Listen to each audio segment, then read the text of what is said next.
নেই গেট, নেই রেলওয়ের লোকজন। প্রতিদিন অতিক্রম করছে ৬ জোড়া ট্রেন।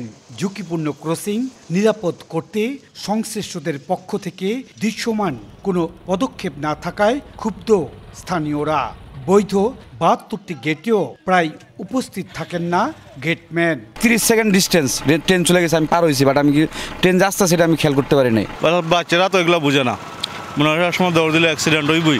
দুইটা প্রতিষ্ঠান আছে, একটা হাই স্কুল, একটা প্রাইমারি স্কুল। প্রাইমারি স্কুলের বাচ্চারা একটু নার্ভাস হয়ে যায় যখন ট্রেন নেয়। মনে করি জরুরি এই জায়গায় গেট দেওয়া উচিত মনে করি। ২০২১ সালের জরিপে রেলওয়ে কর্তৃপক্ষ বলছে সিলেট বিভাগে ২৩৯টি রেল ক্রসিংয়ের মধ্যে ১৬৭টি অবৈধ হিসাবে চিহ্নিত। এসব লেভেল ক্রসিং নেই সরকারি অনুমোদন, নেই গেটও।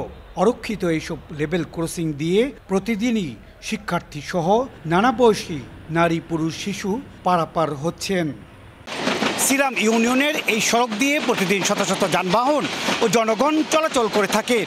জনসাধারণের নিরাপত্তায় এই সড়কে একটি রেল গেট দেওয়া প্রয়োজন বলে মনে করছেন সকলে। বৈধ ও অরক্ষিত লেভেল ক্রসিংয়ে দুর্ঘটনায় প্রাণহানি সহ অসংখ্য মানুষ পঙ্গুত্ব বরণ করলেও টনক নড়েনি রেলওয়ে কর্তৃপক্ষের। তবে দ্রুত জনবল নিয়োগ দেওয়ার কথা জানালেন স্টেশন ম্যানেজার। অবৈধ রেল গেট আছে, ওখানে আমাদের রেল প্রশাসন চেষ্টা করেছে ওগুলো লোকবল নিয়োগ দিয়ে রেলের আওতায় নিয়ে আসার জন্য। তো যেহেতু এখন লোকবল নাই, সেই জন্য আমরা পারতেছি না। যেহেতু অবৈধ এই গেটগুলোর কারণে অনেক অ্যাক্সিডেন্ট ঘটতেছে, সেই জন্য আমাদের রেল কর্তৃপক্ষ খুব সিনসিয়ার, যত দ্রুত সম্ভব লোকবল নিয়োগ করে এই গেটগুলো আমাদের রেলের আওতায় নিয়ে আসবে।